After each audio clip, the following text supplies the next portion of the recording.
2023, a journalist asked a Vatican astronomer a simple question. He said, "What exactly are you looking for up there?" The astronomer smiled, paused for a moment, and said, "The same thing we have always been looking for, the truth."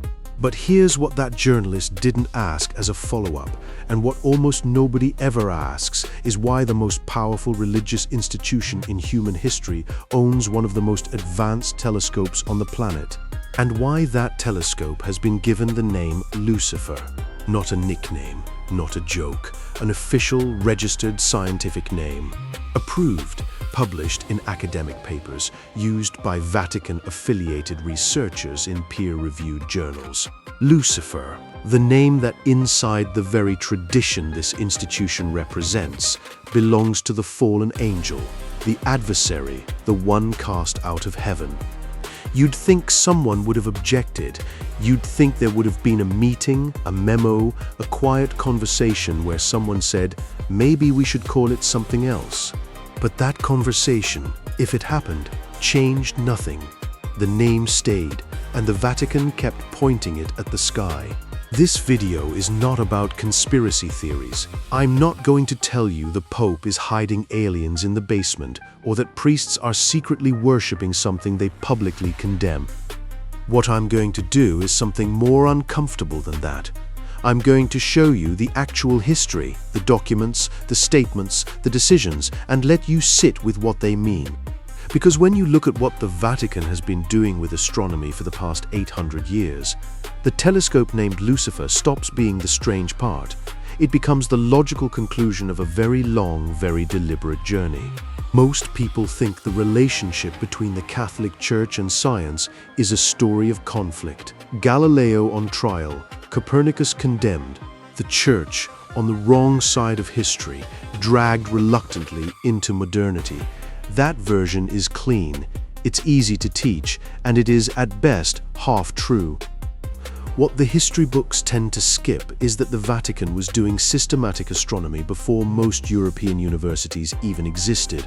In 1278, more than 2 centuries before Columbus crossed the Atlantic, Pope Gregory XIII commissioned a study of the calendar. Not for spiritual reasons, for mathematical ones. The Julian calendar had accumulated an error of 10 full days. Easter was drifting, the equinoxes were shifting, and the Church, which ran the calendar for most of Western civilization, needed to fix it. To fix it, they needed astronomers, real ones, with instruments and tables and years of careful observation. The result was the Gregorian calendar, the one you use today, the one on your phone, the one that tells you what day it is right now. It was produced by Vatican astronomers, and it required a level of astronomical precision that was, for its time, extraordinary. The Church didn't just tolerate astronomy. It funded it, institutionalized it, and built infrastructure for it at a time when no one else was doing that at scale. By the 16th century, the Vatican had a dedicated astronomical tower in Rome, the Torre dei Venti, the Tower of Winds, built specifically for celestial observation. Frescoes on its walls depicted the winds, the constellations, the known world. It wasn't decoration, it was a working scientific facility inside the most politically powerful building in Europe. So when Galileo came along with his heliocentrism, the conflict wasn't really science versus religion. It was one scientific model versus another in an institution that had its own astronomers, its own data, and its own reasons for deciding what was true. That context doesn't excuse what happened to Galileo, but it changes what the story is actually about. It's not about a church that feared the sky. It's about an institution that wanted to control what the sky meant. And that distinction between fearing something and wanting to control it is the thread that runs all the way from the Tower of Winds to a mountaintop in Arizona and a piece of equipment with a name that should not exist. If you're finding this interesting, hit subscribe now, because this is the kind of history that tends to disappear between the lines of the official version, and we're only getting started. By the 19th century, the Vatican's relationship with astronomy had become something that required a formal institution. not just individual scholars, not just a tower. In 1891, Pope Leo XIII re-established the Vatican Observatory, the Spicola Vaticana, giving it a permanent home on the grounds of Castel Gandolfo, the papal summer residence south of Rome. Think about what that means for a moment. The Pope's personal retreat, the place where pontiffs go to rest. And built into that compound, funded by the Holy See, staffed by Jesuit priests with advanced degrees in astrophysics, a fully operational astronomical research institution. The Jesuits are important here because the Society of Jesus has been involved in science in a way that most people don't realize. Jesuit astronomers named roughly 35 craters on the moon. Jesuit mathematicians contributed foundational work in optics, pendulums, and magnetism. The order produced over several centuries some of the most rigorous scientific minds in Europe, people who were simultaneously writing theology and doing physics. This is the organization that runs the Vatican Observatory to this day. And when you understand that, the telescope named Lucifer starts to look less like an accident and more like something that could only have come from exactly this place. An institution that has always believed it could hold the sacred and the scientific in the same hand without either one breaking. But by the late 20th century, the skies over Italy had become nearly useless for serious astronomy. Light pollution from Rome had swallowed Castel Gandolfo.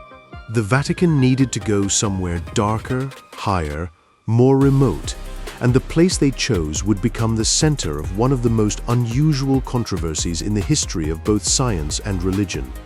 Mount Graham is in southeastern Arizona, elevation 3,267 meters. It rises out of the Sonoran Desert like something that shouldn't be there, a sky island, an isolated ecosystem surrounded by heat, and scrub that functions almost like a separate continent. The air up there is cold, stable, and almost perfectly transparent. For astronomers, it is close to ideal. For the San Carlos Apache, it is something else entirely. Mount Graham, Zil Enchasian, meaning big-seated mountain, is one of the 4 sacred mountains of their cosmology. It is not a metaphor, it is not a cultural preference, it is a site of active, ongoing religious practice, medicinal plants, ceremonial gathering, prayer. In 1989, the United States Congress passed legislation, quietly, in an appropriations bill, without public hearings, that gave the University of Arizona and its partners the right to build a telescope complex on the summit of Mount Graham. The Vatican Observatory was one of those partners. The Apache were not consulted in any meaningful way. Their objections were noted and set aside, and construction began. The Vatican, an institution that has spent decades officially apologizing for its historical treatment of indigenous peoples, broke ground on a telescope complex on a mountain that the Apache had told them was holy. The protests were real. Legal challenges were filed. Apache elders came to Rome, and the Vatican's response was, essentially, that the science was too important to stop. The Vatican Advanced Technology Telescope, the VAT, began operations on Mount Graham in 1993. It is still there, still operational, still run by Jesuit astronomers, still sitting on a mountain that belongs, in every sense that matters, to someone else. Apache activists were still filing legal challenges in the 2010s. The conflict never fully resolved. It just got quieter, the way these things do when the institution with more lawyers and more money decides to wait it out. Because the Vatican didn't build just one telescope on Mount Graham, it became part of a larger consortium that eventually included one of the most powerful infrared instruments in the world. A large binocular telescope infrared camera, designed to detect objects in deep space by sensing their heat rather than their visible light, cutting through dust clouds, seeing into regions of the universe that optical telescopes can't reach. Its official name, given by the team that built it, is the Large Binocular Telescope Near Infrared Utility with Camera and Integral Field Unit for Extragalactic Research. The acronym is Lucifer. Now, before we go any further, let me tell you exactly what the scientists say. They say it was a backronym, a name built backward to fit a cool acronym. They say it was playful, scientific humor, the kind of thing that happens in a lab when engineers have been staring at code for 18 months, and someone decides to have a little fun with the naming convention. And that explanation might be completely true. I'm not dismissing it. But here is what I keep coming back to. This instrument was built in Germany at the Max Planck Institute for Extraterrestrial Physics. It was installed on a mountain that a religious minority considers sacred and contested. It operates as part of a facility that is co-owned by an institution whose entire foundational text uses Lucifer as a name for the enemy of God. And the people involved, scientists, engineers, administrators, Vatican officials, looked at that acronym and said, yes, that works, let's go with that. At some point, intention stops being the only relevant question. At some point, you have to ask, what does it mean that no one stopped it? The name was later changed. By 2012, the instrument had been quietly rebranded as LUTI, 2 units, LUTI 1 and LUTI 2. But it had already appeared in published papers, already been cited, already been indexed. The name exists in the scientific record, permanently attached to a Vatican-affiliated telescope on a sacred Apache mountain, built by an institution that has been studying the sky for 800 years. You can decide what to do with that. If you haven't subscribed yet, now's a good time. This is the kind of story that the algorithm doesn't always surface, and the next part is where it gets genuinely strange. Because we still haven't answered the journalist's question, what is the Vatican actually looking for? And the answer, the one that Vatican astronomers give openly, in interviews, in papers, in public talks, is more unsettling than anything a conspiracy theory could invent. Brother Guy Consolmagno is one of the most prominent Vatican astronomers alive. He has a PhD from MIT. He has a research background in planetary science. He curates the Vatican's meteorite collection, which is, incidentally, one of the largest in the world. In one interview, he was asked directly, "Do you believe in extraterrestrial life?" He said that he would be delighted if we found it, that it would not threaten his faith, that the universe is too large, too structured, too deliberate to assume that one small planet in one mid-sized galaxy is the only place where something interesting happened. He was then asked, "Would you baptize an alien?" He said, "Only if they asked." That answer got headlines. People thought it was a joke, but Consolmagno followed it up with a serious point, that the question of life elsewhere in the universe is not a question the Church has ever officially closed, that the theological tradition has room for it, that thinkers within the Church have been asking it for centuries. Giordano Bruno was burned at the stake in 1600, partly for arguing that the universe contains infinite worlds, each potentially inhabited. The Church's official position today is that his execution was a mistake. The door he was killed for opening is now apparently ajar. In 2008, the director of the Vatican Observatory, Father José Gabriel Funes, published an essay in the Vatican's own newspaper. It was titled, "I am not making this up. The alien is my brother." In it, he argued that believing in extraterrestrial life is not incompatible with believing in God, that other beings on other worlds might exist in a state of grace that humans have never known, or might need redemption in ways we can't imagine, that the diversity of creation is a reflection of the Creator. This was not fringe theology. This was the director of the Vatican Observatory, writing in the Vatican's official newspaper, exploring the spiritual status of beings we haven't found yet. And then there is the question of what they're specifically looking at, because the Lucian instrument was designed for a particular kind of search. Infrared observation of extragalactic space, the very early universe, the formation of the first structures. The conditions that existed before most of what we can see today existed. Vatican astronomers have been involved in research on dark matter, on the cosmic microwave background, on the large-scale structure of the universe. These are not casual interests. These are the deepest questions physics currently knows how to ask. Where did everything come from? What came before? Whether the universe had a beginning in any meaningful sense of that word. For a religious institution, those questions are not neutral.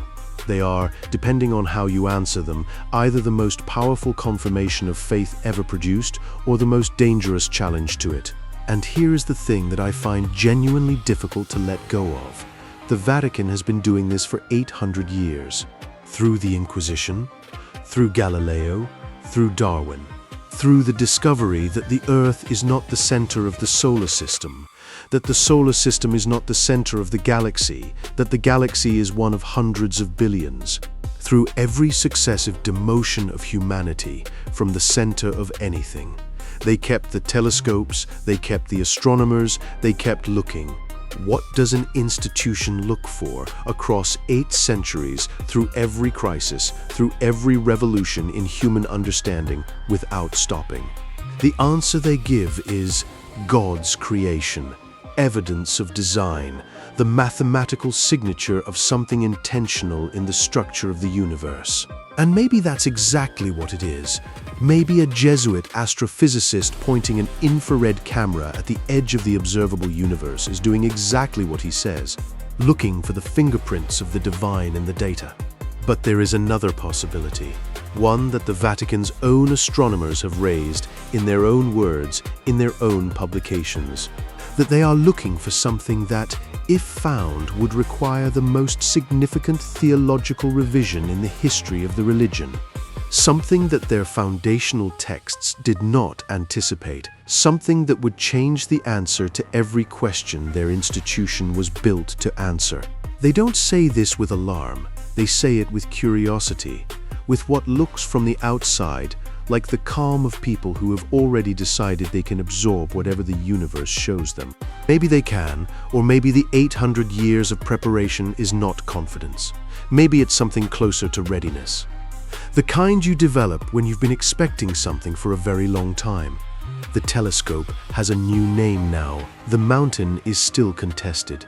The Jesuit astronomers are still up there, above the desert in the dark, pointing their instruments at things no human eye can see. And somewhere in the Vatican's archive, in the same institution that once put Galileo under house arrest for saying the Earth moves, there are 8 centuries of observations, 8 centuries of notes, 8 centuries of people looking up and writing down what they found. We don't have access to most of it. Nobody outside the institution does. If you believe the official version, that's because most of it is simply old data, superseded by better instruments of historical interest only. If you don't, if you find yourself sitting with the weight of everything we've just walked through, then the question of what's in those archives is one of the most interesting questions I know how to ask. Drop it in the comments. Tell me what you think they're looking for. Tell me if you think the name was really just a joke. Tell me if the Apache mountain bothers you as much as it bothers me, because these are the conversations that don't happen in the official version of history, and they're the only ones worth having. If this video made you think, share it with someone who you think can handle it. Not everyone can, but the ones who can, they'll want to see this. Subscribe if you haven't. There's a lot more where this came from, and next time we go somewhere even stranger.